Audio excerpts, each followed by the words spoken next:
Today, in news that may contain science, plants talk to each other, which is pretty wild. But how do they listen? Scientists made plants glow to find out. First, let's talk a little bit about plant communication. Fortunately, we know here on May Contain Science that plants don't scream, or rather, that the sounds they make from stress aren't communicative. But since the 1980s, we've been learning more and more about how plants do talk to one another. When they take damage, they let surrounding plants know about it, and those nearby plants take action accordingly. For instance, plants that grow near damaged plants have more anti-herbivorous properties, adapting their leaf chemistry to buff their resistance to insects. Gotta love those alkaloids. So, plants are capable of responding to damage done to nearby plants. But it's not noise that allows them to let their neighbors know they're in trouble. What do they use instead? Volatile organic compounds. Not volatile like about to explode, but volatile like vaporize really easily, which gets them mixing up into the air and traveling around.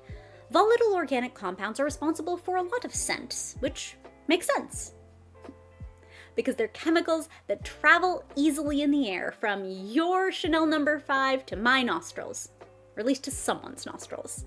And indeed, though some VOCs come from human-produced products and pollutants, the majority of the world's biogenic VOCs come from plants. Think of that pine smell, or stop and smell the roses. VOCs.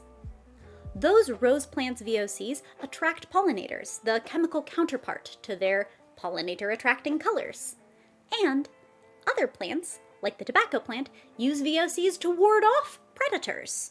So, if plants use VOCs to signal to animals, it makes sense they also use VOCs to communicate with each other.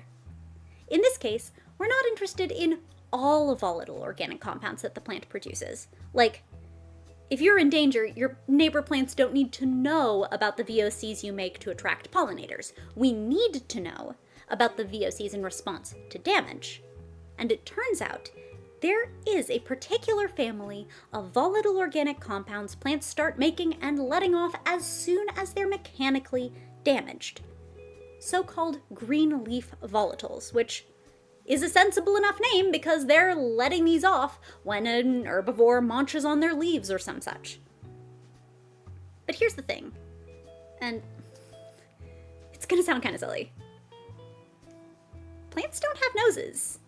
So how do they smell these green leaf volatiles? Now, plenty of animals don't have noses either, but they have structures that serve the same function, detecting volatile organic compounds through antennae and so on.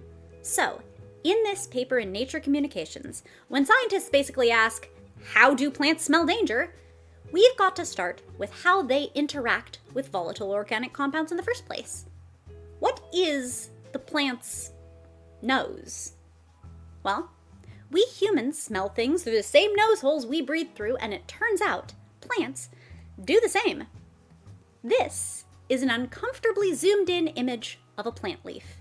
You see how spaced out through the leaf there are these little mouth-looking things with lips?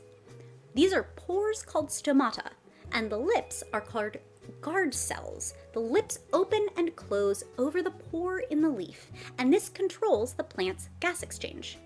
Since these volatile organic compounds are literally compounds that vaporize into the air super easily, they're along for the ride as the guard cells open to allow for gas exchange, taking in CO2 and so on.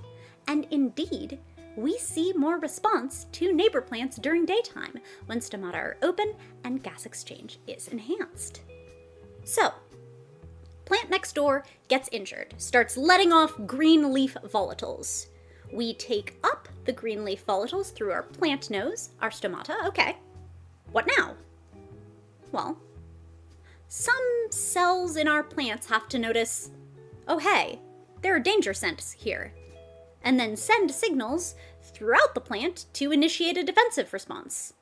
Sense has to turn into make deterrent alkaloids, or whatever that particular plant does as a stress response, or to try to not get eaten. That means we're looking for something that transduces one kind of signal, receiving the green leaf volatile, into another, messenger signal.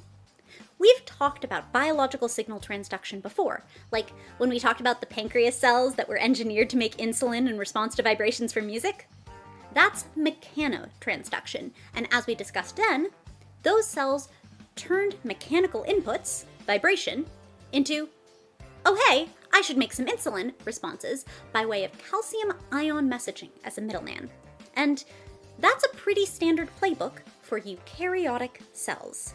Calcium ion signaling is a super common messaging tool in biology that cells use to respond to all sorts of signals, not just mechanical ones. And we know that calcium ion signaling is apparently a thing that plants do. So, we have an input, our green leaf volatiles that come in through the stomata, and we have an output, our plant's defense protocols. So, our researchers basically guess and check, saying, well, it could be calcium transduction, right? I mean, a lot of times, situations like these, it's calcium transduction. Hey, we even have some circumstantial evidence to suggest it's calcium transduction. Let's look and see if it's calcium transduction.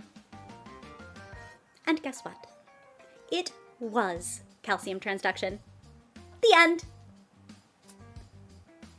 No, seriously. If the whole story were the result, if I were like, plants take up alarm smells and turn them into defensive response by way of calcium transduction, that would contain science. It would be cool in its own right. It would even answer a question I didn't know I had about how plants perceive signals from other plants, but just, let me show you how they did it.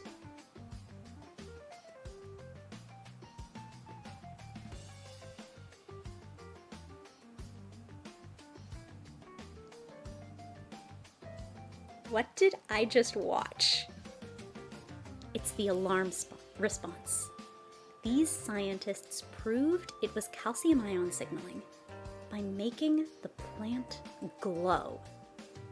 Now, I'm a sucker for glowy science and for bioluminescence in general. And what we have here is a decades-old technique in science that I'm very familiar with in animal studies, but I didn't know they could put it in a plant. What we have here is a special transgenic strain of Arabidopsis thaliana, the botanical model organism and may contain science recurring character. This plant, also known as mouse ear cress, is the one that we zapped to help it grow in our segment on e-soil, aka the one we grew in moon dirt just to see what would happen. But this particular mouse ear cress has a little glow added on through a transgenic modification called GCAMP, or maybe GCAMP. Science really is one of those I learned the word by reading it, not by hearing it, pronunciation minefields. GCAMP is a synthetic fusion of glowy green fluorescent protein to calmodulin, which is a calcium sensor protein present in plants, and to a synthetic peptide. In the absence of calcium, the green fluorescent protein just kind of chills in a non-glowy protonated state. But in the presence of calcium, the calmodulin protein binds to the synthetic peptide, changing the chemistry around the green fluorescent protein so that it lights up. And that's how we get this.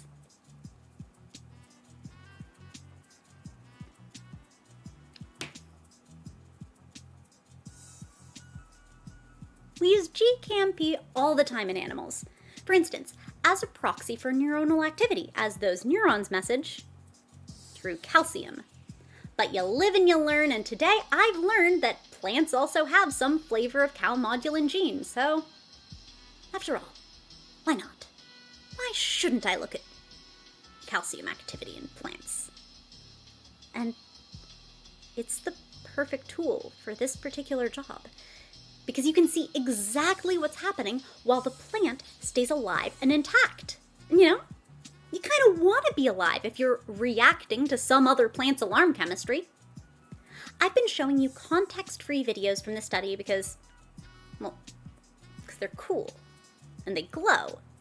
But they come from experiments where our researchers were splicing our calcium glowy complex into different cell types, creating a timeline of which ones reacted when. Each row here represents glow applied to a specific plant tissue type. Then, across the columns, a glow timeline of their calcium activity in response to green leaf volatile exposure. When exposed to the green leaf volatiles from damaged plants, the guard cells, remember the lips around the stomatopores that take up the volatile organic compounds? Those guard cells are the first to react, along with the mesophyll and vasculature and epidermis of the plant.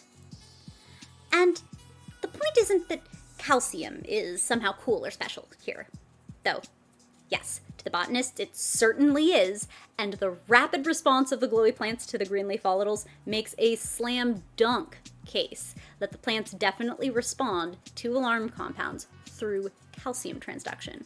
But perhaps more importantly, it's because it's calcium transduction that we can use this real-time imaging technique to map the entire spatiotemporal response of plants reacting to alarm smells in various experimental conditions. I mean, it's all well and good to know that plants put out chemicals in response to danger, but now botanists can learn so much more about how those plants take up and perceive those signals and how they react in response. The techniques and findings from this paper will allow for a much more sophisticated understanding of how plants use volatile organic compound signaling networks, both within and between plant species. And along the way, I've learned that plants kind of have noses on their leaves. So I'm gonna need to process that. But in the meantime, enjoy this glow up.